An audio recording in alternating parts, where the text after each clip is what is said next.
Now we welcome you to an interview from the Hieronimus and Company archives. Our dear friend, the late Ingo Swann, joined us on February the 24th, 1999 for this interview. Well, for the past few weeks, you've heard me saying that every once in a while there comes a book that is so profoundly important that I want to single it out and urge everyone to get a copy. When Zoe and I read over 500 books a year between us, and when we tell you one is especially important, you know we have chosen it from a very wide field. And I'm talking about Penetration, The Question of Extraterrestrial and Human Telepathy, written by our friend and respected colleague Ingo Swann, who holds the title of the most rigorously tested psychic and structured military intelligence laboratory settings. What you will read in this book will utterly knock you off your feet. The bottom line is that all humans have a telepathic capacity which they can develop at will, and this is of the utmost importance to our survival as a species on this planet. In this book, Ingo reveals a series of long-held secret experiences with a deep black agency that left no paper trail and hence no written secrecy agreements, only verbal ones, which in Ingo's case expired several years ago. He tells of meetings held in a secret underground facility near Washington, D.C., and of being taken to a remote location near the Arctic Circle to witness the expected arrival of a huge UFO.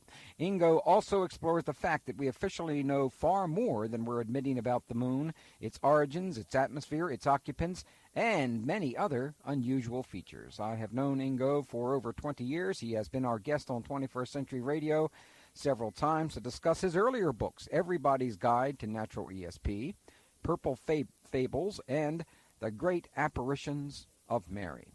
Welcome back to 21st Century Radio, Ingo Swann. Thank you, Dr. Bob. How have you been this evening, Ingo? Oh, hanging in. You're hanging in there, huh? Yeah, I'm hanging in. Well, so it's been raining all day. Well, it's a good day it's a good Hobbit day to hang inside. Now, you noted that several people advised you not to publish this book. Why is that? Well, no legitimate publisher would publish it, so that was sort of a big thing in our lives, and so I finally decided to publish it myself. Mm-hmm. And some people said that it would ruin my credibility. But, you know, I'm getting older now, and I don't know how much credibility matters anymore anyway. So I went ahead and self-published this book. Well, why do governing societal factors need to deconstruct the provable existence of vital psi phenomena? We'll get right to the point here. You really are, aren't you? Yes, sir. Would you repeat the question? Certainly. For $30,000 and a free trip to Bermuda, here's the question. Okay. Why do the governing society factors need to deconstruct the provable existence of vital psi phenomena? As long as psi phenomena are in a minuscule kind of situation where they're not very effective, then they're no threat to the stability of social order or the stability of power structures. But if we can imagine that some few people really develop their psychic powers, they could do a number of things that would make life pretty tough for the status quo type of society. They could see the future, they could read people's thoughts, they could do this, they could do that, and everything like that. So in terms of society as a whole, it's even if these abilities are inherent in our species, it's on behalf of the status quo, it's better to keep them in an undeveloped state. And you note that the societal resistance to psi breaks neatly into two aspects: to prevent psi development and to keep obscure the actual reasons for doing so. Yes. Now, how has this manifested? How is it manifested? Yes, especially You mean in my experience? Well, your experience is a good one to point out, but I think it's happened to others as well. Well, you know, the essence of our species' psychic powers comes up spontaneously in all cultures and in all kinds of people and everything like that. And rationally, these phenomena should be researched. Mm-hmm. But here's one area of phenomena that are not researched. They're said to be superstitional, and no serious funding is ever given to this kind of research. And if it would be very easy to research these phenomena to prove that they didn't exist, but the fact that they're not researched, it's quite credible that if they were researched, I'm sort of mixing my words up here, if they were researched, then it could be shown that they do exist and there'd be a more demand for development of them. Mm-hmm. But there goes the status quo society that depends on not having psychic powers around.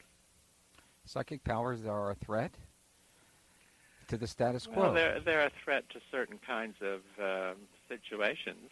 Mm-hmm. I mean, look what would happen to the stock market if you had some psychics around that could really foresee the future of stocks. Mm-hmm. You know, I mean, there would be extreme advantages if these powers were really developed to a functioning type of level. And you know how competition is in societies, you know. I mean, everything is competition, getting the edge. But here's one edge that nobody wants to deal with because it's not really controllable like a lot of other things are. Well, as you note, if developed psi potentials were developed, that is, it would be an invasive threat to Earth-side intelligences, that's we humans, and then developed Earth-side psi would be a threat to space-side intelligences. So you have a double whammy here in that humans on this planet, the status quo, do not want to accept the existence of psi, and it would appear that space-side intelligences aren't interested in our developing it as well. Is that correct? Well, it's been my experience over 20 years of working in the field that the existence of psychic abilities is accepted by people who know things a great deal about what's going on in the world. It is accepted. What is not wanted is it's not wanted to be developed to any great degree. Mm-hmm. The ET connection is that people who are abducted or claim to be abducted by ETs say that they were communicated with telepathically, meaning that the ETs have highly developed powers of telepathy versus our own powers of telepathy, which are very low, which aren't very developed at all. Mm-hmm. So if we developed our powers of telepathy, then we could see the ET secrets as well as the Earth-side secrets. So there is a double whammy there. Now, concerning UFOs, why are you convinced that UFOs and their intelligent control is a fact? Why aren't you swallowing the government line that UFOs do not exist, even though 72% of Americans today believe that the government is lying to us about UFOs? Oh, I've been through various phases about this, but right now I have to accept they do exist because of the weekly UFO update, which is reporting sightings of UFOs all around the world. Mm-hmm. And there's a lot of them, and they're very clearly, and then there is the videotapes, you know, in the 50s and 60s when you could say the photographs could be faked, people could say they really didn't exist, but now they're with the age of camcorders when just about anybody can capture a UFO in flight or in motion or something like that. Mm-hmm. You just have to sit back and say, well, you know, they're here, they do exist, and that's it.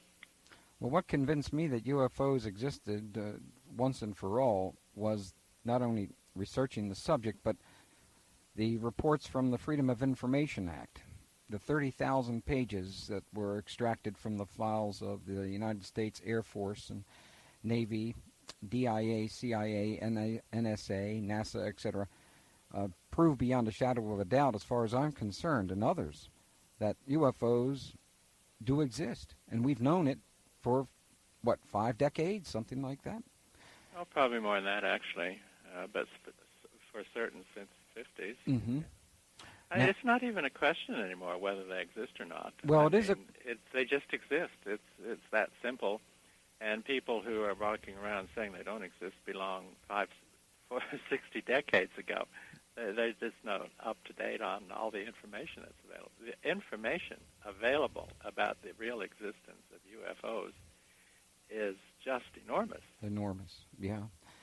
And yet, we have a status quo that still is not interested in looking at these things. If I think that what we would all would love to see is a court case in which and the information was presented pro and con, because I have no doubt that's how that court case would come out. But, we still have folks on the radio all the time, especially at our station, that definitely believe that UFOs do not exist.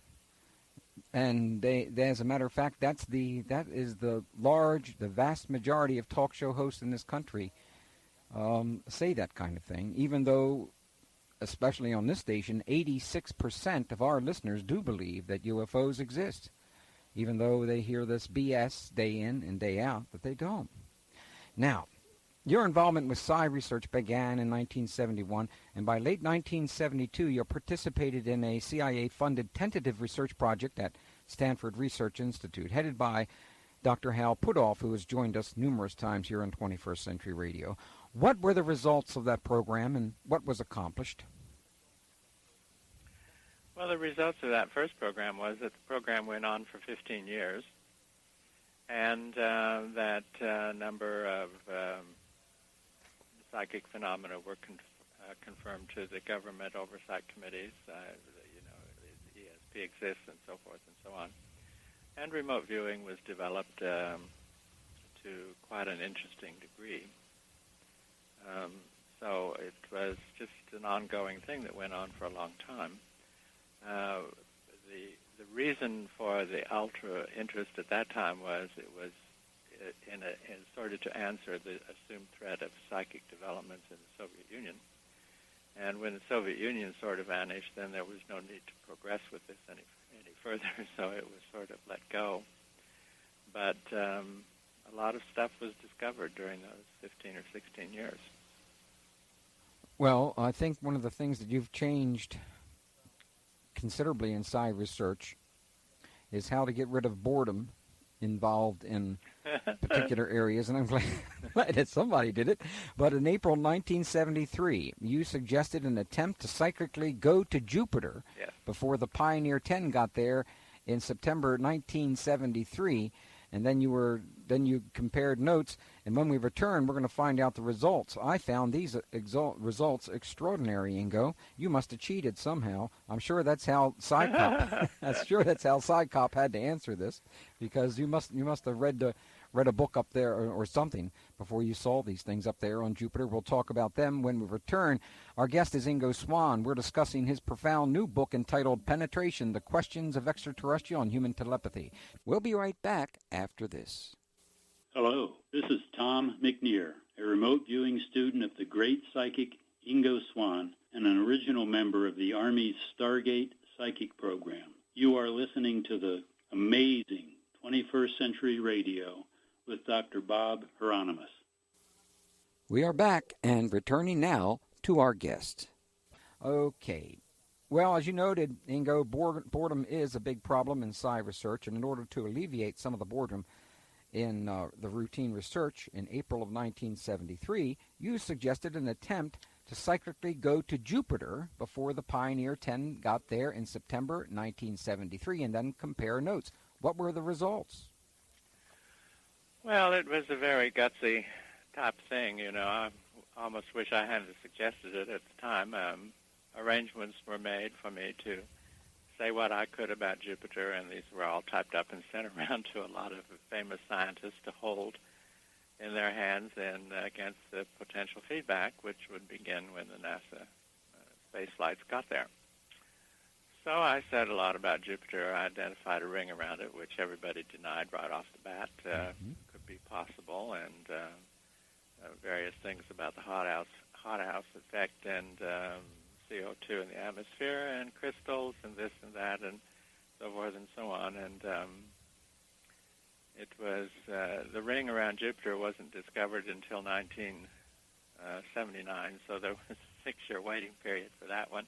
But almost everything appeared to be true that I said, except I said there were some mountains on Jupiter, but people still deny that they're there. But one day they'll be found. Well, you made 13 points, and the minimum of 12 of the 13 were on the money. Yep. That's extraordinary, Ingo. How did you cheat? I mean, Well, I'm sure Psychop had to say that you cheated on this one. I don't. How did you do this? I've never cheated. I didn't think so. I mean, with all of the... My goodness, I was watched and investigated up the gazoo for years and years and years and years, and there was just no way that even if I wanted to, I could have done it. It had been found out. You know, there were oversight committees, there was this and that, and all kinds of tests and everything. Well, in our Hieronimus and Company newsletter number 8 to 10, we printed just a fraction of what you accomplished during the Jupiter. Do you remember that issue? Well, I do, yes. What the skeptics say that what the skeptics do, they don't talk about cheating or anything like that. They say he predicted there were mountains on Jupiter and there are none there. And that's all they refer to? Omit to mention the other things yes, that were there. That's called the Psychop technique. You only hit on the things. People are entitled to their beliefs and opinions, and if they want to believe that, that's fine with me. Okay, but a minimum of 12 out of 13 must put you at least above 80%, that's for sure, and something like that, especially the old ring around Jupiter, which I thought was an extraordinary situation. I'm certain that most people thought you were wrong on that one. Oh, right away. Yeah. Absolutely. Now, I'm glad you weren't locked up by Psychop about that. Now, you received a call in late... I don't want to talk about Psychops anymore on this program. Well, okay, we won't. Is that okay? That's okay by me, sir. Okay. Now, you received a call late in February 1975 from a highly placed functionary in D.C. What did he ask of you? He said somebody was going to call me and would I try to do what they wanted me to do, and I said, okay. And he said he would deny ever having made this call to me if I ever mentioned it. So there were a few things like that that went on early in my career, which has been dotted every now and then with very kind of strange, weird type of stuff going on. Mm-hmm. Well, about 4 weeks later, at 3 o'clock in the morning, you received a call from a Mr. Axelrod. Yep. What was important about that call? He asked me if I'd come to Washington and do some remote viewing for him, and I said he volunteered to pay me money, which hardly anybody else volunteered to do at the time. So I said, yes, I would. So you were And I went to Washington, and there began this completely unanticipated, really highly strange series of events that is so strange it's almost embarrassing to talk about them. So you were offered $1,000 a day. Yep. And what was your job? Actually, when he wanted me to remote view the moon, some locations on the moon. I said, well, sure. I mean, we talked about Jupiter and things like that. And okay, I'll be glad to do that. So the moon was your destination. What were you told about the reason for going there? There was no reason. Mm-hmm. I wasn't told anything. Mm-hmm. Now, when you got to your destination... you have to realize that for years and years and years, I worked with any number of people who never told me anything. I mean, they just said, here, we have a location for you to look at and tell us what you think's there. So that's what I did. I'd never asked a question, or I wouldn't get an answer anyway. Mm-hmm. The secret types are really, really secret. Well, when you got to your destination, you thought you were somewhere Well, on let's Earth. see. When I got to the moon, I didn't think there was anything strange about the moon, actually. But when I saw the first human beings on the moon, I thought, oh, this is... I don't even know if I dare say this, because he's going to say that this is just imagination and he won't pay me the $1,000, Mm-hmm. So, mm-hmm. But I had learned you have to say what you see, no matter what it is. So I said, oh, I think there's some people here, some guys. And then we did other locations, and there was structures on the moon and buildings, all kinds of stuff. And I got paid. How many were you doing this for 2 or 3 days? Actually, I think since it was done in underground someplace, I think it was about 3 or 4 days. Mm-hmm. That was 25 years ago or so I don't really remember, but I got a hefty amount of money. It was a good amount of money in those years. Well, you saw some people, as you noted, but you also saw tractor tread marks, lights, domes, towers. And, of course, what you were seeing were not ours, that is, Earth-made. Were you given any suggestions as to who may have put these things up here or up there? Well, I mean, right away I said to Mr. Axelrod, I said, these can't be ours. These are not ours, are they? He'd sort of, gritted his teeth a little bit and he didn't want to say yes or no on it. So, but, I mean, it was obvious that these things weren't ours, and some of them seemed to be quite old, too, et cetera, et cetera. Anyhow, I got paid, and I thought that was the end of it. Well, Mr. Axelrod, what was the reason for his asking your help? Well, as it turned out later on, after some other developments had taken place, in this first time when I was with him, he kept, every once in a while, he would refer obliquely to telepathy and what did I know about telepathy and so forth and so on. And I actually didn't know very much at that time, but I knew more than most people, but not a whole lot. And so I told him what I knew, I thought that his interest was in remote viewing the moon. But in fact, in retrospect, he already knew what was on the moon, and his main interest was in telepathy. And because the people on the moon are not us, of course, and they were, it was so shocking to say it, it's so incredible that they knew I was there telepathically at that time when I first saw them. I mentioned, I think they know that I'm here because they all were looking in my direction, kind of type of thing, So the hidden agenda of this remote viewing thing was telepathy, and that indeed turned out to be the case a year later.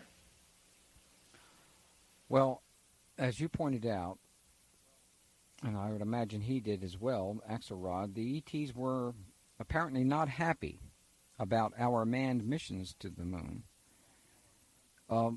Does that have anything to do with, as we'll touch on this in depth later on, with our abandoning our moon program? Well, I don't know if the ETs were happy with us on the moon or not, but after a decade of spending, the United States of America and the Soviet Union spent enormous amounts of money and with the purpose of colonizing the moon to use it as a space platform for their space adventures. And in 1972 and 3, this was just dropped, and as some other radio guy said, it wasn't just put on the back burner, it was just taken off the stove altogether. And there is a question why we never went back to the moon, neither we or the Soviet Union. And that remains an open question, which nobody pays much attention to because it got replaced with the space platforms and trips to other planets and things like that. But the moon, we've never been back until just recently, as a matter of fact. Well, you believe you were sensed, as you noted earlier, by these humanoids, and thus learned that there was a risk factor in remote viewing the moon, and you referred to their sensing process as telepathy plus. What did you mean by that? Well, it's very hard to... I mean, there's a lot of things I can't explain. Let's establish that. I just don't know how to explain them. But here I am on Earth, remote viewing the moon, and on the moon I encounter some guys doing something, I don't know what they were doing, and they were looking at the place that I thought I was looking at them from.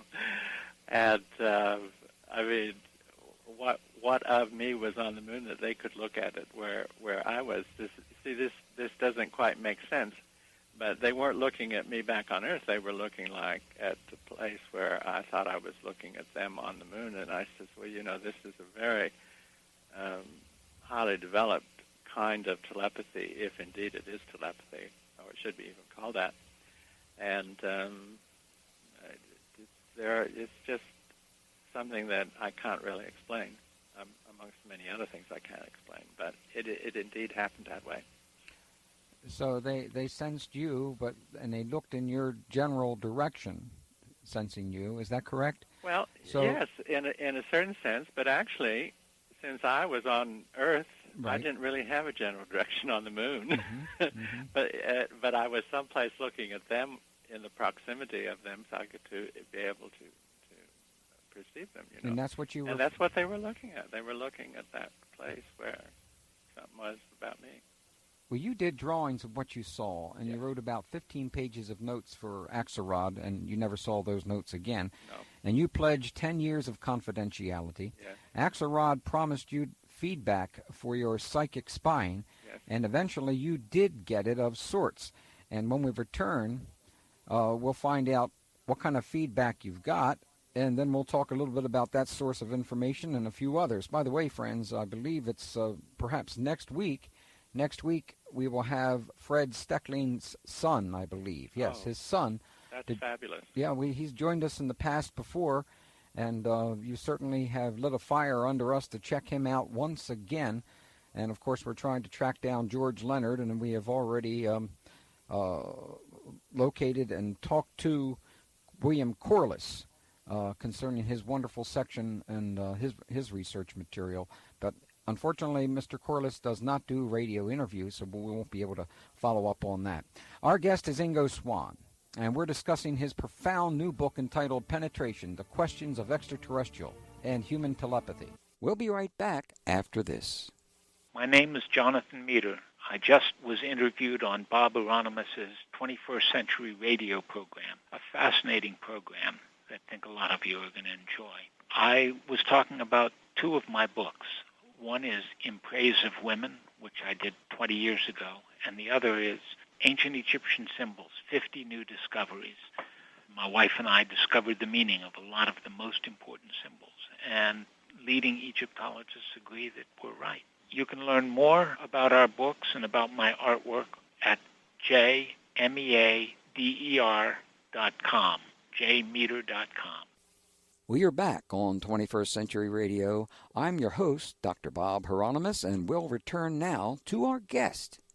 Well, as we noted, you did some drawings and about 15 pages of notes, which you never saw again, but you obviously did reproduce some of this material.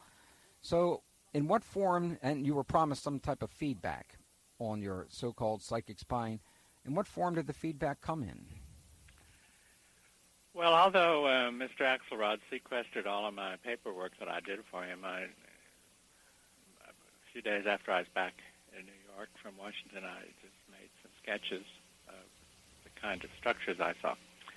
And so eventually I got him in anonymous in the mail, a book by George Leonard entitled Somebody Else is on the Moon. And a lot of my sketches corresponded to some of his sketches. Mm-hmm. And he had used NASA photographs, and with his great, photo-interpretive and analytical mind, had seen things in these photographs that nobody else could see very well. Mm-hmm. But it was a staggering book because his conclusions, I think, well, it for somebody else to say somebody else was on the moon, it was the first time I really ever heard about it, except my own sighting of somebody else on the moon, you know. So it was a terrific book, and some of my drawings matched some of his drawings, and I said, good heavens, look at this. There's something going on the moon that nobody else is ever referring to, and that's when I really started trying to find other sources to support the hypothesis that mm-hmm. there are intelligent stuff going on the moon. Well, I guess that, I don't recall exactly what date of that book. I guess that was in the early 70s. It came out in hardback. I received in the mail a hardback thing in 1975. 75. And then the next year it came out in paperback. Mm-hmm. I think it was a Valentine book. I can't really remember. It's a mighty difficult book to put your hands on, let me tell you. Is it, really? Yes, it is. We've contacted several sources, Arcturus Books and Amazon.com, etc., and everyone's looking for a copy.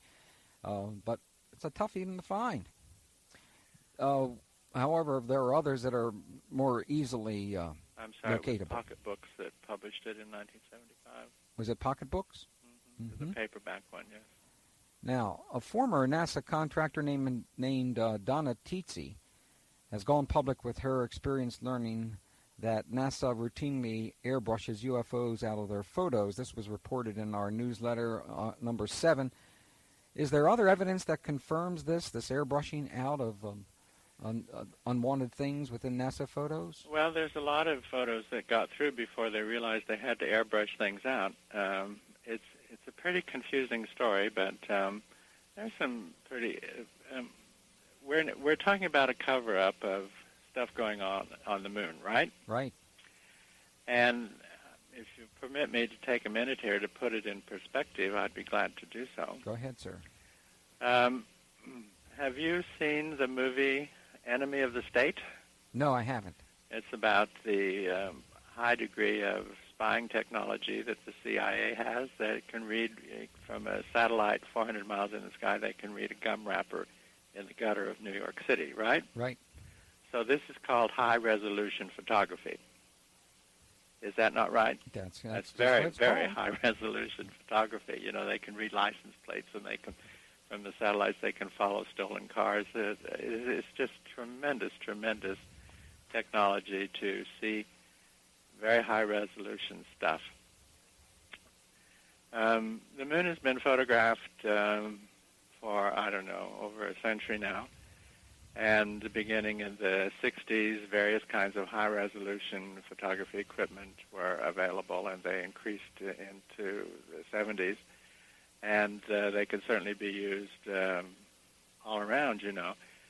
Clementine, the Army survey of the moon, it took place in 1993, I guess, had all sorts of cameras aboard. Presumably they would have had high-resolution cameras aboard, right? Right. In 1994. So you should be able to read gum wrappers in a crater on the moon, right? Well, we should be able to, but I haven't seen any photos of that. There is no high-resolution photography of the moon available anywhere from any time period. It's just not available. And in fact, the highest resolution is taken from 2,000 miles in the sky over the moon, and if there's anything that's significantly showing it is, there's evidence is quite convincing that it is airbrushed out by whoever does that kind of stuff. You know? Mm-hmm. So there's no high-resolution photography of the moon, and this is a very interesting question because there should be gobs of it. You know, we have 60-inch telescopes, we have 100-inch telescopes looking at the moon, and so forth and so on. You ought to be able to see quite a bit. None, nada, nothing. Nothing is available along these lines.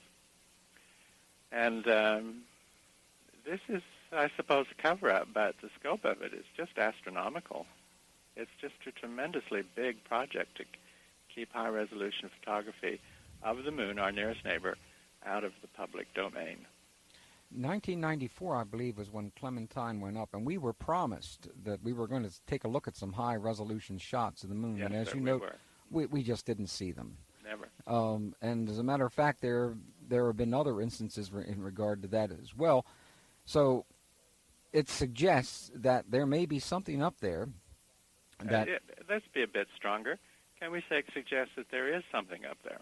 Okay, if you'd like to say that, I agree with that. Well, it's not maybe. I mean, if there's no high-resolution photographs permitted into the public, that says that there is something up there that shouldn't be seen, okay? Well, I can go along with that. Yes. Yeah.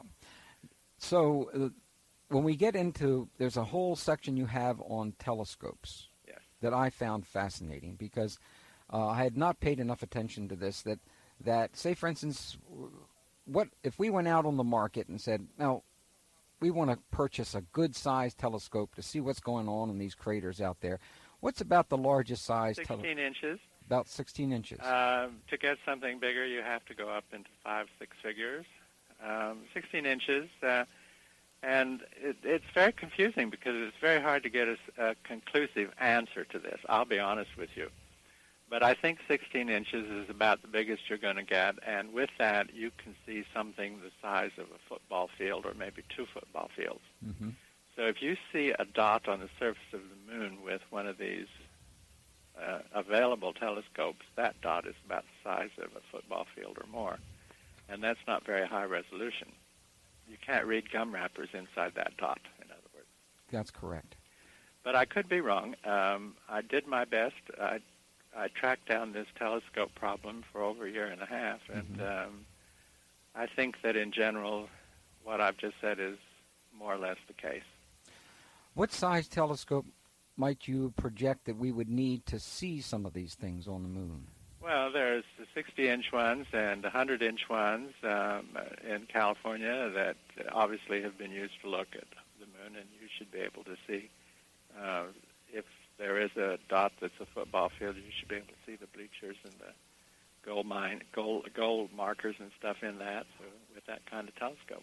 What are the problems in getting hold of a 60-inch to 100-inch telescope and taking a look for ourselves? They're all under government control. Yeah. So they can be out there, but getting to use them is another story, isn't that right? You can't use them. No. And they have been used. And one of the reasons that you just can't go look at it is because they have been used to see what's there, and anybody would know that if you used it, you could see that too. So I guess,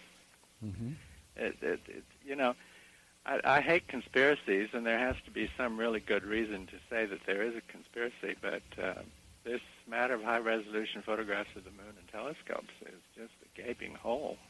It is. It woke me up again because I had forgotten about a great deal of this material, and that's why I wanted to go from A, B, C, D, E, especially this first hour, to point these things out to our listeners who are very skeptical about this kind of thing. Ingo, go see Enemy of the State. It's a very gripping movie and everything like that, and you'll learn about the state of the art of high-resolution spying equipment. And I know personally that was the state of the art in 1985, and it's now 1999, so there must be even better stuff now. But if you go see that movie, you will get the idea what a high-resolution photograph should consist of, and we have none of them regarding the moon. With a being that you saw on the moon, as you noted, wasn't wearing any clothes. Well, there were several of them. There were several? They were humans, just like we were, so far as I could tell. And they didn't have any clothes on. They didn't have any clothes, those ETs on the moon. But later in Los Angeles, which you nickname and others have La La Land, you met an alleged ET in a supermarket. I didn't quite meet her. No, okay. You saw her. You saw her.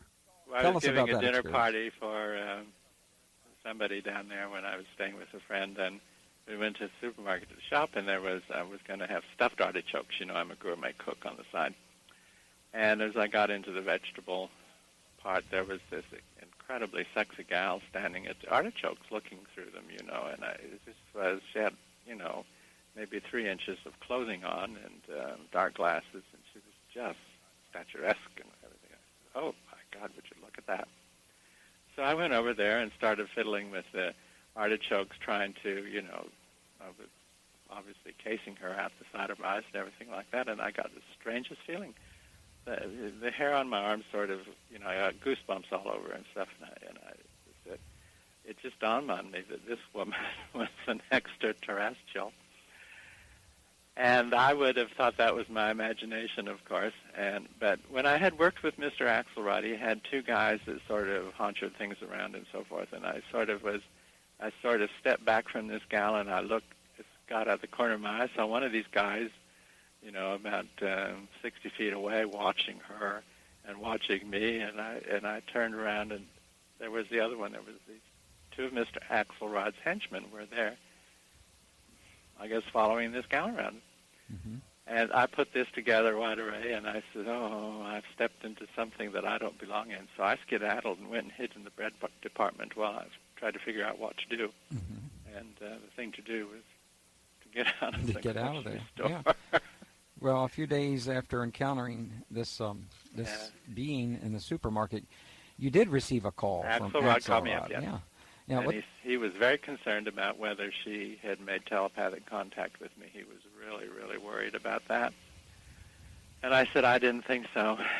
But I just, you know, this was a completely untoward event, and I just knew right away that this whole problem is they know, there are Earth people who know that there are ETs on the moon. They know there are ETs, and the big problem is the ETs can read our minds telepathically, but we can't read theirs because our telepathy is not developed enough. And that was the real problem that Mr. Axelrod was really involved in at the time. Well, pretty important problem. Axelrod asked you to let him know when you achieved 65% accuracy in your psi work. After you did so in July of 1977, You met him in the lobby of SRI, and he asked you if you'd like to see a UFO. Is that correct? That's right. Yeah, then you were flown to somewhere probably around Alaska. And we have about 3 minutes to touch on this now, and we can continue it in the next hour. What did you experience? Well, when he said, did I want to see a UFO, I said, sure, and I thought we would go someplace to a hangar and see a captured UFO sitting there, you know. But instead we got an airplane, and we flew and flew and flew and flew, and we ended up by some lake, which was in the far north, and so forth and so on. And we were sitting there waiting for this UFO to appear. This tale is so unbelievable. It's just hard for me to keep calm about it even now. I can get upset over this, emotionally involved in it. Do you want me to say what the UFO was? Well, yes, because I found this very surprising. Well, I was sitting there thinking that a UFO, an upside-down pie plate would come oving into view somehow or something like that, and that's not what happened at all. Over this lake, some purple fog or something began to form, and pretty soon there was a little pinpoint of light in it, and then it turned into a little tiny triangle. There was all sorts of lightning bolts going on, except there wasn't a sound. It was just silent, silent, silent. And this thing grew out of nothing in thin air to become a very, very large triangle over this water, and it started shooting stuff into the bush, probably trying to get us and things. And they dragged me out of there really fast. And the last time I saw that thing, it was, just a big triangle with sorts of wavy lines and lights and things, like it was from another dimension. It wasn't a thing. It was a sort of another dimension. But it was sucking up the water from the lake, just like Niagara Falls going up instead of down, And that was the UFO that I saw. It's hard to call it a UFO. Are you saying that because it was triangular and grew rather than was just there? It wasn't a flying object. It just appeared. Anyhow, it took me a long time to get over that. Well, you surmised that this triangle UFO was a drone, unfriendly to both humans and animals, and that the Eskimo people that were selling the hot dogs up there. It goes from bad to worse. Yeah. After I published this book, after I had this book printed and it was for sale, I found out about the water fairies, as they're called in Australia, where people seeing these round UFOs come down and suck up water from their lakes and things like that. There's a video that the Australians have produced on this, which is really quite excellent. Well, what is excellent right now is we must stop at this point, and we'll be back with our guest, Ingo Swann, the book Penetration, one of the most important books we've ever read. We'll be back in a few minutes. Our guest is Ingo Swann. We're discussing his important new book entitled Penetration, The Questions of Extraterrestrial and Human Telepathy. To order, visit him on the web at www.biomindsuperpowers.com. Well, as I've been saying, friends, for the past few weeks, I urge you to order a copy of this book right away. Don't put it off. You will not be able to put it down once you start reading it because it will change the way you think about, just about everything. Be sure to tell them when you purchase a copy that Hieronimus and Company sent you. Okay, Ingo, so we've been told basically that the moon is a dead planet. There's no air, there's no water, there's no life. At least that's what we were told there. From about 1960, late 60s to about 1972 until more recently. Things have certainly changed considerably about that. Now, we want to get into this thing called spin doctorism, but before we do that, I need to talk about information comfort zones. What are information comfort zones? And as a matter of fact, you note that this is where most humans like to be. Well, let's see. Are you asking me? No, yes, sir. I am asking you. Okay. An information comfort zone. People don't like to hear information that disturbs their comfort, right? Right. Me too, I suppose. But some people have a higher tolerance for information. They have bigger comfort zones and things like that. But an information comfort zone is you don't want to hear anything that disturbs this comfort. And this can be quite narrow. And one of the comfort zones having to do with the moon is that it was established since probably 1910 at least, up until just recently, that it had no air, it had no atmosphere, and it had no water and everything like that, and it was a dead planet. It couldn't support life of any kind. And so, I mean, we've all been taught that. I was taught that. And everybody's been taught it until just recently. Mm-hmm. But as a matter of fact, as you note, and others have noted in the past, that over the past 3 or 4 decades, even beyond that, there was indications that there was indeed water and air on the moon. They knew it in the 50s. They knew it in the 20s. They knew it in the 30s, 40s, 50s, and 60s. The NASA program to go to the moon absolutely knew that there was some kind of atmosphere on the moon and with a high probability of water. And now in this decade, in the last 2 years, the existence of a great deal of water on the moon has been confirmed. It's frozen in the ground, but it's still there. And the weak atmosphere has been confirmed too. And so, I mean, in the 50s, people had these 60-inch, 100-inch telescopes to look at the moon, and they knew that there was water and stuff there. And in fact, it's unlikely that Earth people, Americans and Soviets, were going to colonize a planet that had no water or no air. So they knew it. It was just something that was kept secret for a long time. It was one of the secrecy. So when anybody that you hear saying that if you now say that there's water on the moon and air on the moon, it disturbs a lot of people's comfort zones, especially academics whose textbooks haven't caught up with the latest discoveries yet.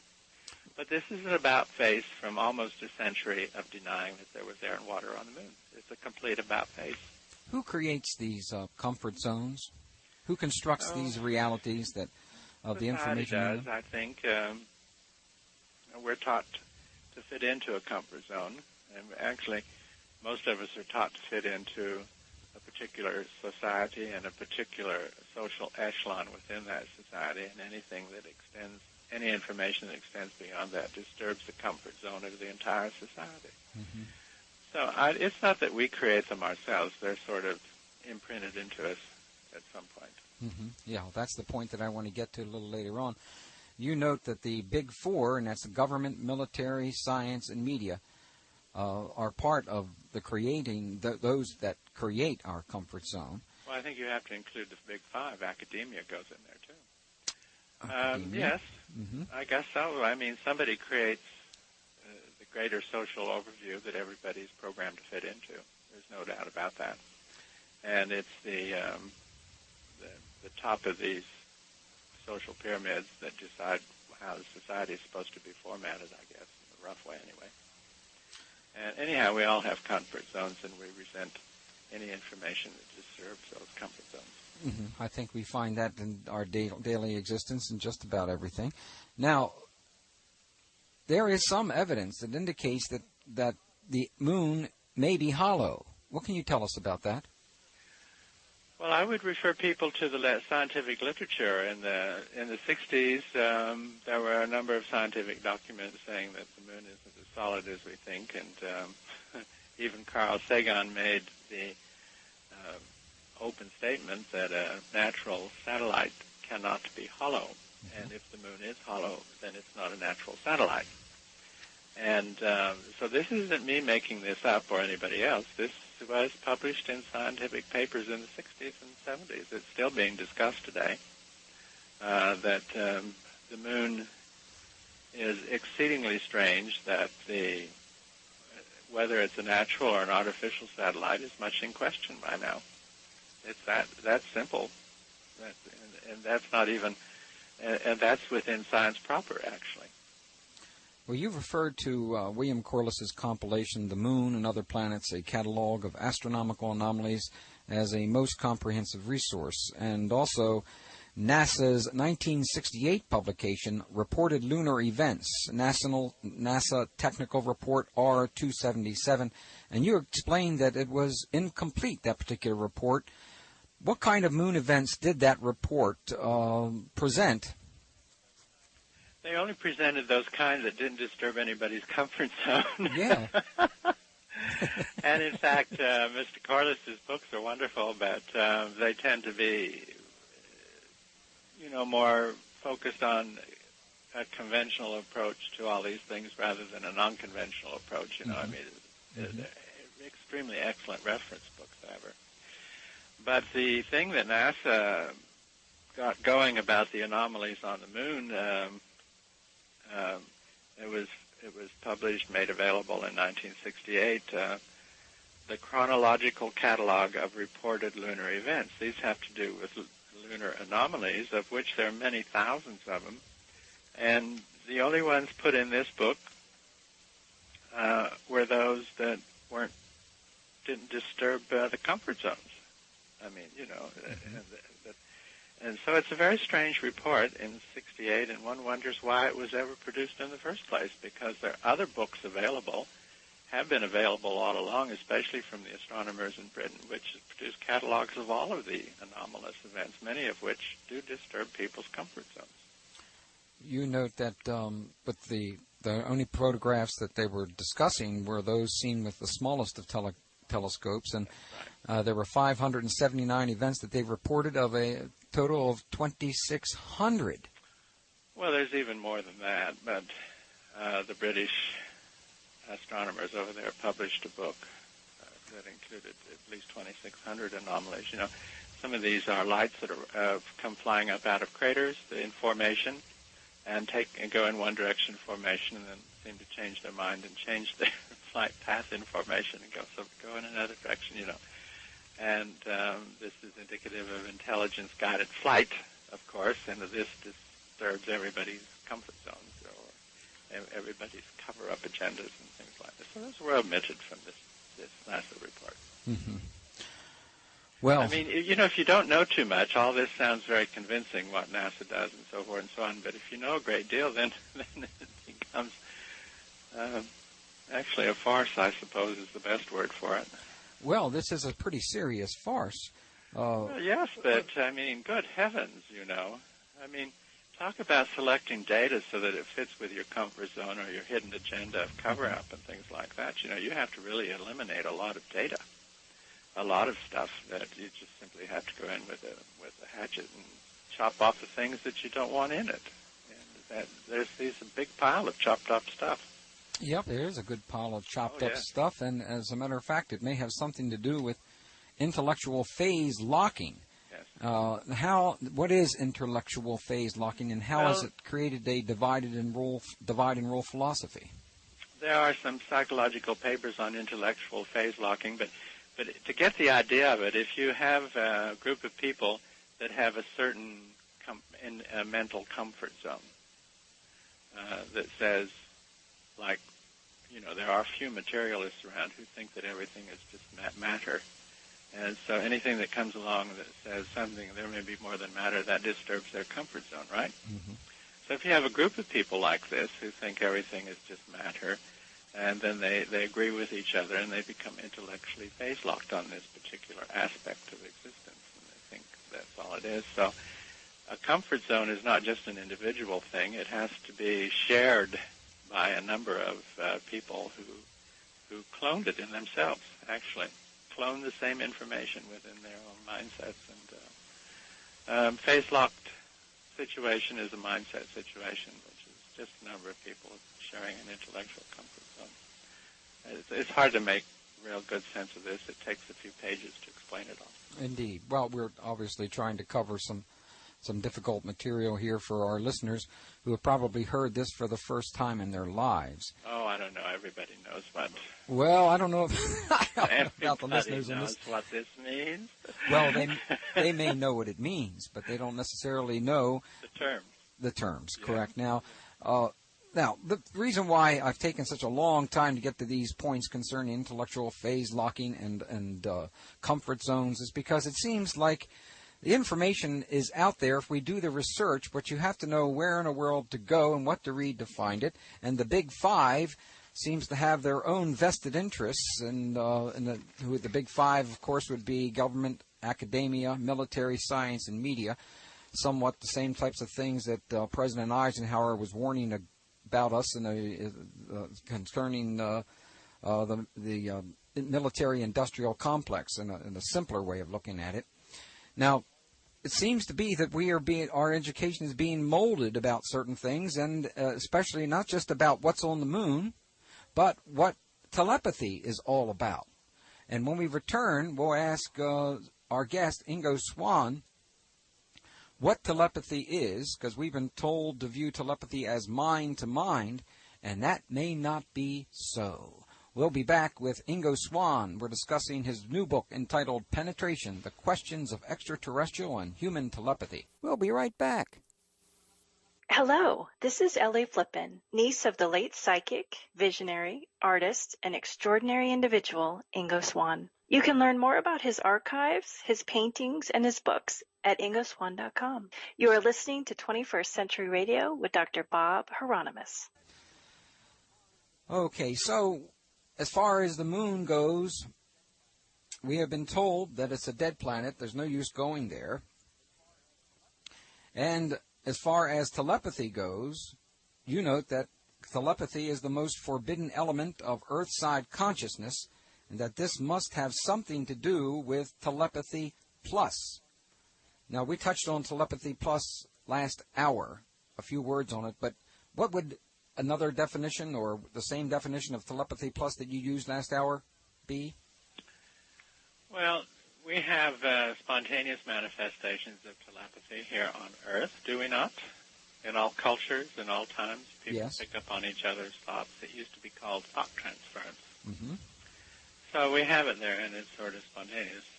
Telepathy plus would be a highly developed form of this that takes it outside of just the realm of spontaneous activity and brings it into consciousness control. Mm-hmm. Well, science has forced us to view telepathy as mind to mind. Yeah. How does this manage to cover up telepathy's true nature? Well, at the time the mind-to-mind thing came about was when the radio concept of radio broadcasting came about. Telegraphy it was first called, or something like that, sending information across the space by a broadcasting sender to a receiver of some kind. And at the time, telepathy was called thought transference, but was radio broadcasting and receiving was now scientifically established. So early psychical researchers just adopted that concept and called thought transference telepathy. This is broadcasting thoughts across space from mind to mind. And that's been the model that we've had ever since about what telepathy absolutely must be. Mind sending information across the distance to another mind which receives it. Right. Right. That's our concept of telepathy, right? Right. Well, it turns out that all experiments based upon this model haven't worked very well. And in normal science, if a model doesn't work very well, then they forget about it and get up another theory model, right? Right, they usually But there's do. never been another model for telepathy. So it must be a comfortable model for somebody. Well, it doesn't work. It doesn't enhance telepathy or, build it towards telepathy plus. It just doesn't work, because if something doesn't work after it's been fairly tested, then you have to say it's the wrong model, the wrong theory, right? Right. Yes. So what's the right one? Well, if you talk to people who have succeeded in some kind of thought transference experiments, you know what they say? What do they say? They don't say it's mind to mind. They say, oh, we were together. We were one temporarily there. We became one. We shared each other, something like that. Mm-hmm. And the thing that gets left out of this particular experience is the concept of distance. There's no distance involved. They don't say it's cross distance. They were just with each other. That's a very important word in this context, being with together someone. So that's what telepathy experiencers say. In fact, if there are many events on record where mothers have sensed their child is in terrible danger, and they don't say they got this information across the distance. They were with that child when they felt that, and they sprang out of the kitchen or out of the living room and ran down the road and plucked their child up out of this danger. type of thing. So experimenters aren't listening to what people are saying about what they experience. So this puts it in the realm of quantum physics, actually, where two events can take place simultaneously with the distance between them having no apparent effect one way or the other. So telepathy is a distanceless thing. It's a sort of a quantum thing where people are occupying the same space, feeling, sensation type of thing. So, I don't know if that clears this up or not, but I think we're moving to greater clarification here, because the points that I'm trying to make here is that, as we noted, especially last hour and beginning of this, we have been given information by the big 4 or 5 that indicate that the moon is dead. There's no use going there, etc. And now the same big 4 or 5 is saying, "Oh, there's water and there's correct." Atmosphere. Yes. So decades later, we're being told something else. Yes. And then the same view concerning telepathy as a mind-to-mind manages to cover up telepathy's true nature, which is that of being immediate and instead of separate, and also deals with universal consciousness. That's right. Now, the key to this is, in my opinion, universal consciousness, and I've been waiting to get to this all night because I think this is important to why such information may be suppressed by the Big 5. Okay. So, tell us, what is meant by universal consciousness, and why might it be suppressed by the Big 4 or 5? Well, I don't know what's meant by universal consciousness. I mean, I have to stab around in the dark here, too, a little bit. But consciousness, if it exists at all on Earth, must have some similarities to consciousness if it exists elsewhere, right? Right. I mean, we wouldn't necessarily think that human consciousness would be different from consciousness, a cosmic form of it. Mm-hmm. And so if we would then say that consciousness in some form is universal to all life organisms, and then they sort of share in various aspects of universal consciousness. And for telepathy to exist in Earthside consciousness means that the basis for it must exist within the universal consciousness, or it probably wouldn't exist here either. And we can say the same thing about life energy forces, that they must be similar everywhere they're found. If they're too different, then this means that there are various elements in the universe which are not consistent with each other, and this leads towards chaos theory more than it does towards harmonious theory. And the universe obviously holds together because it's more harmonious than it is unharmonious. So we have to think in terms of similarities of consciousness. And if we have spontaneous telepathy here on Earth at some point, in some ways, then it's part and parcel of the whole consciousness package altogether. Mm-hmm. Well, as you say, Is that what you had in mind? Well, we're still moving towards it, okay. Ingo. The Big 4 or 5 then are clinging to a particular definition of consciousness, and they do not want to accept group consciousness or telepathy as the melding of consciousness. That's right. Because this means there is an independent, objective means of transfer. That's right. Now, I find that very important and very interesting. You just said it better than I could. I tend to get really wordy about these things. Well, that's only because I've read your book 3 times. I've read it backwards and forwards, inside and out. Because no, it's because you are who you are. You're a great person yourself, and you're used to making things sound easy. Well, the aspect of independent or objective means of transfer. Now, this reminds me. Let's go back to the Middle Ages or before, in which much of our knowledge and information was controlled by the church. I don't talk about religion. I know, but one of the situations in which we find, and concerning with all the miracles that were being worked, et cetera, there was an enormous attempt by the church to determine what people could read or know or even live by. if they didn't live by those things, then they could perish on this planet for one reason or the other. And it just seems to me that science today has moved in the same area that, I would say that some of the priests today are in white lab coats rather than wearing black frocks and little hats. Well, aren't you just a rabble-rouser here? I'll put it from my viewpoint, if you don't mind. All right. Okay, consciousness in a social sense is always going to be controlled by some faction within the society, right? It doesn't matter which one it is. There's always a social control factor of what people are going to be permitted to, I guess, duplicate in themselves in order to fit into society. And it is true that since the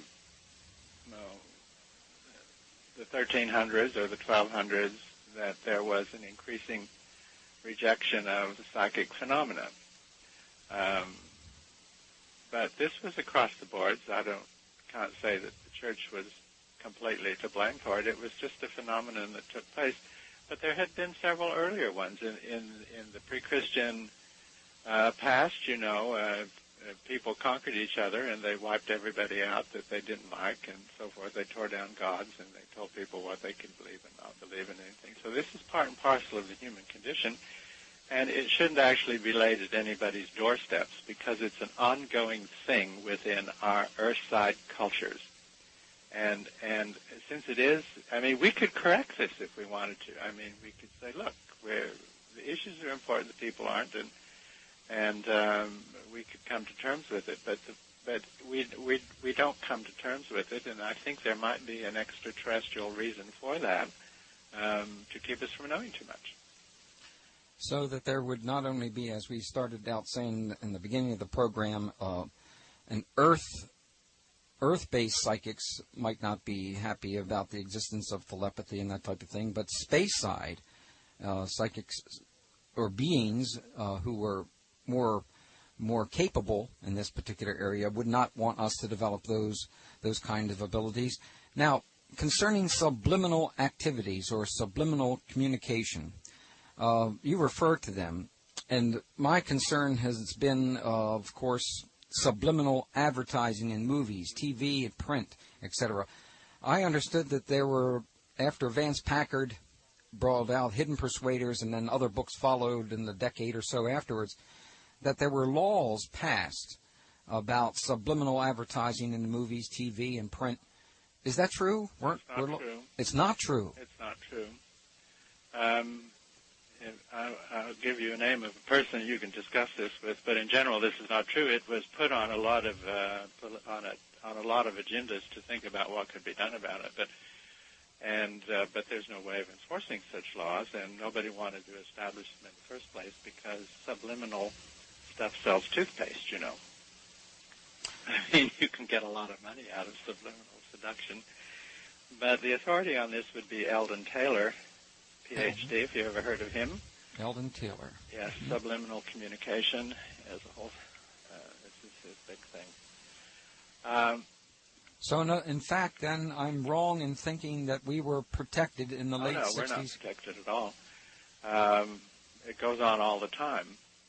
And, in fact, if you want to find an area of research that the conventional social systems get more upset about than anything, it's subliminal communication. The uproars about this far exceed the uproars about psychic phenomena, Mm-hmm. And there's just tremendous resistance to doing any organized research into subliminal communication. Tremendous uproars. And the ones against, of course, telepathy is a subliminal thing, too. So almost all of the psychic things partake more of the subliminal realms than they do the liminal ones. But no, we're not protected against these subliminal seduction things. Not at all. I'm shocked, because I thought we were. Nope. That's how naive I was, friends. That's one of the reasons why I think this is an important work, just one, and one of the reasons why you should have it in your library, if not your local library or school library, because it's my feeling that if subliminal advertising is going on, or activities are still going on, then individuals are always being pressured into purchasing things that they don't want, that aren't good for them, et cetera, et cetera, et cetera, et cetera, and not focusing on what is inside of them rather than what is outside of them that is important, and which is the main goal of 21st century radio. Remember, we have 2 laws on 21st century radio that I'm sure that Ingo Swann is not aware of. The first law is that we are not alone in the universe and never have been. That's key to 21st century radio. And you know what the other law is? Well, I knew that. Yeah. I knew that. Well, what's the other one? What do you think the other one is? I don't know. That human beings come in at least 2 parts. One is mortal and the other is immortal. Oh. And it's the I know that too.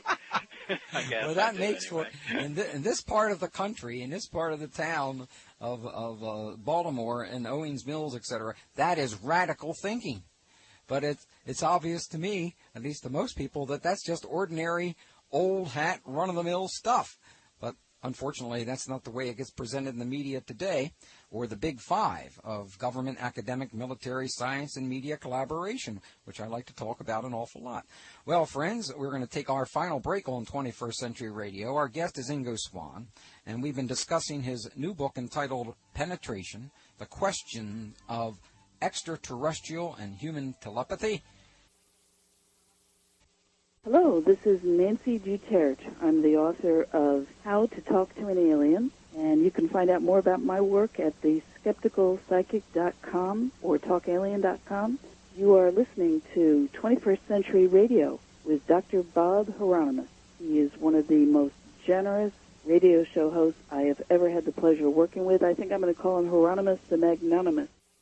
Thank you. Let's get right back to our guest. Yes. Now, Ingo, we're going to be doing some summarizing here.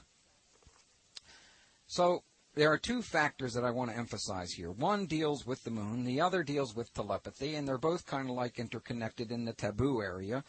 And that is, let's go back to the Cold War idea regarding the moon, was that the first Earth-side superpower to colonize it would rule the Earth from the space-side natural satellite. The U.S. got there first in July of 1969, never returned after December of 1972, which is just 3 years later. We touched on this last hour, but I want to review it. Why does this make little sense? Well, it doesn't. I mean, it doesn't make any sense at all, unless there was a very good reason to not go back to the moon. And I can't say that I know what that reason was, but there certainly was a reason. Mm-hmm. They left 3 of the Apollo things that were fully built and ready to go. They just left them rotting on the pads, you know. And so this was a big betrayal, at least in financing all of this stuff to the moon, just not do it. So there had to be a very good reason. And one reason could very well be that the moon is already occupied. And we got told to stay away. The Soviets didn't go back either. Mm-hmm. Well, there have been, in regards to this, there have been, well, at least the 1995 Clementine mission was sent to map the moon in detail.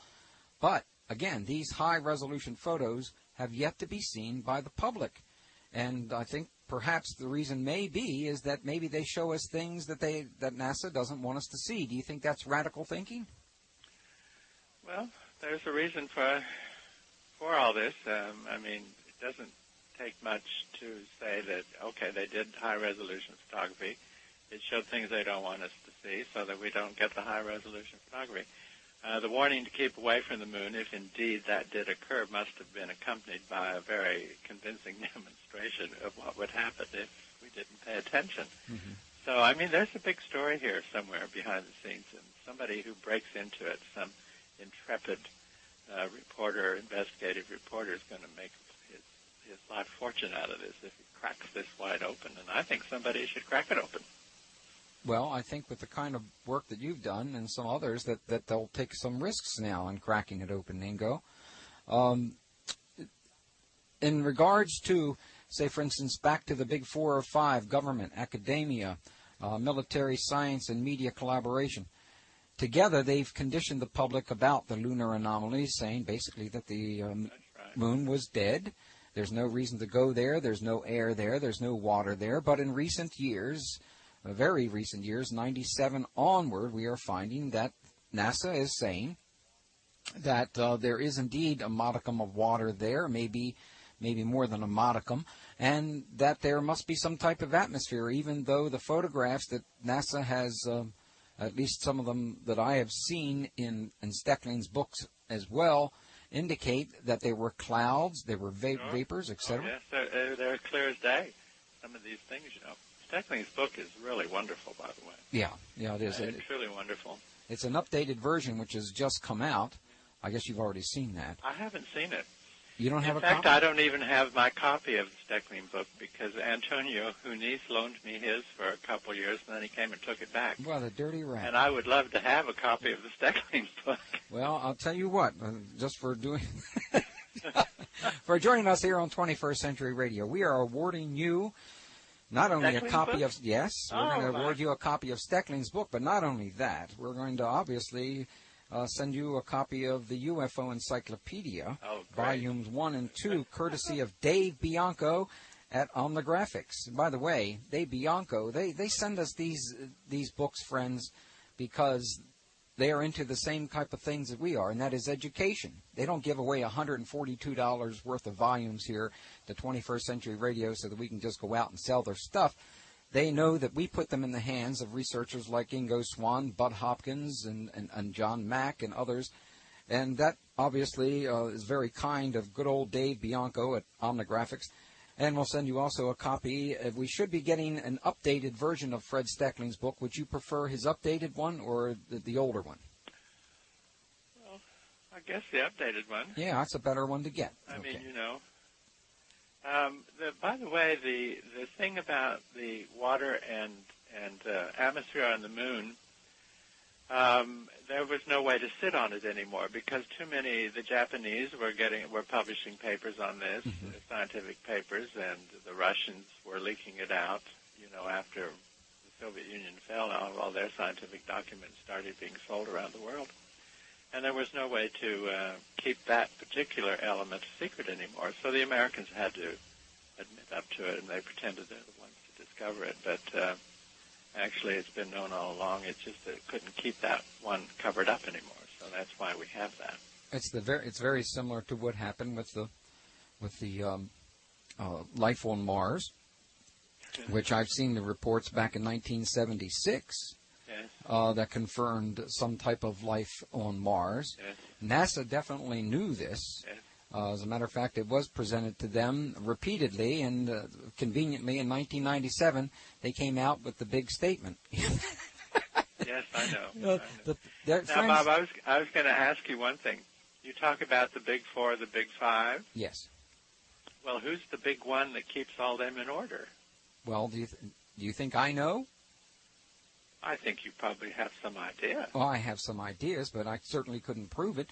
It seems to me that there would be or are some international corporate powers here that I think are beyond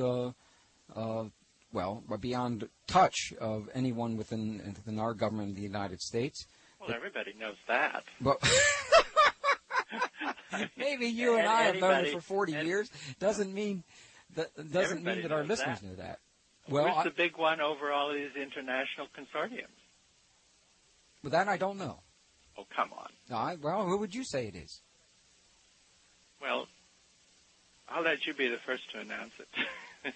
Oh. What if? Let's say, what if it's the ETs themselves? Well, I guess you must be psychic. I mean, we can do hypotheses here. Maybe the ETs are mind managing us through some kind of subliminal telepathy. And what advantage would it be to them? I don't know. To keep us in the dark? I don't know. Maybe so that we wouldn't go up and bother them on the moon or Mars or wherever they might be? Or maybe they want to keep their telepathy channels as free of noise as possible. It could be something rather simple, with all these Earthlings tuning in with their messed up telepathy, so forth and so on. I mean, it might ruin the telepathy in this sector of the universe. Who knows? Then, well, the first aspect I wanted to point out was concerning the moon and the problems we have in trying to get information about the moon. But something that I had not paid enough attention to is just how difficult it is to get accurate information out about telepathy, which was an important part of your work here. And I think that that if one feels that telepathy is as important as we think it is, then there must be a great deal of fear on Earthside elites, as you call them, and space-siders, that perhaps this is an area neither of them want us to become involved in, which of course, is detrimental to our development here on planet Earth, because I always thought that we were supposed to evolve over a period of generations so that these things, these attributes become natural, normal kind of things, rather than extraordinary.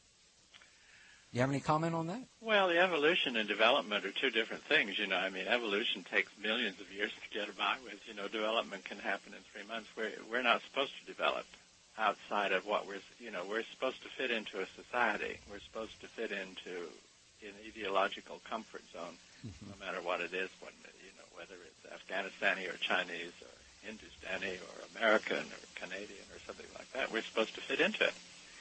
And if we do too much developing, then we become misfitted for these slots. And so development, I mean, when you think the only thing we're supposed to develop is money-making schemes, we're not supposed to develop anything else too much. I mean, that's my considered opinion after 65 years of this arduous life I've been living. Now, have you attempted to remote view the moon since your meeting with Axelrod? Oh, no comment. No comment. Okay. Now, you state that Earthside elites are usually intellectually phase-locked on the thrill of having secrets. Why is that? Did I say that? That's what you said, page 203, Rules and Regulations. Oh, yeah. Having sharing in a secret is one thing that brings about really great phase-locking, intellectual phase-locking. I mean, people that have a secret to share between them are really intellectually phase-locked. And secrets are what makes the world go around, apparently, believe it or not. So, oh, yes. I guess I would have said that, wouldn't I? Yes, you did. As a matter of fact, and my question, of course, is this the reason why unveiling secrecy sells in the tabloids and the media? Are we on a lower scale like the intellectual or the intellectually phase-locked Earthside elites? Oh, I don't know. I think it's a bit more complicated than that. You can't keep a secret. I mean, there are too many squawkers and squealers and people who will sell secrets for money. So the best way to hide a secret is to admit to admit what it is, but then make it so confused that nobody can believe it. And so the best way to hide a secret is to leak it into the public and then say it's all a bunch of horse manure, and then so nobody pays it any attention. It's in plain sight there, but nobody pays it really and gives it any credibility. And that is the best way to hide a secret. Like Sherlock Holmes. Yep. Sherlock Holmes used to put his secrets right out, right in front of everyone. Right. In a book that you didn't have to hide, and no one was curious enough to dig into the book. That's right. Yeah. So that seems to be. I've tried to study this secrecy making and secrecy maintenance type of thing for as best I could, and it does turn out that you can't really depend on keeping a secret because somebody's going to squeal. So as I already mentioned, the best way is to have it leaked out and then say it's stupid and foolish and non-scientific. Well, let me ask you a stupid, foolish, and non-scientific question then. Yeah. And that deals with, when do you think that the Big Five or the Big Four, or whatever you want to call them, are going to determine that we're worthy of knowing a little bit of what they know concerning the existence of UFOs and ETs? Oh, I think that depends on the big one that controls the Big Five. So perhaps permission has been temporarily granted by the big one, which in this case would be ETs? Is that the reason why they're telling us right now that we should be going back to the moon or Mars or what have you, because we've got permission? I don't know. Well, neither do we. First of all, we're not going to go to Mars because the 18 months it'll take to get there, nobody had arrived there alive, so it can only be mechanically done. Mm-hmm. And actually, we don't go back to the moon physically. We just send little snoop ships up. And then we say they sent back information, but since we don't get the information they sent back, we don't know whether they were shot down or not. Well, we're shot down right about now, friends. I want to thank you for joining us. Ingo Swann, the book Penetration, Questions of Extraterrestrial and Human Telepathy. See you next week. 21st Century Radio is produced by Hieronimus and Company. Our executive producer and research assistant is Laura Kortner. Our engineer is Anita Brockington, and I'm Dr. Bob Hieronimus.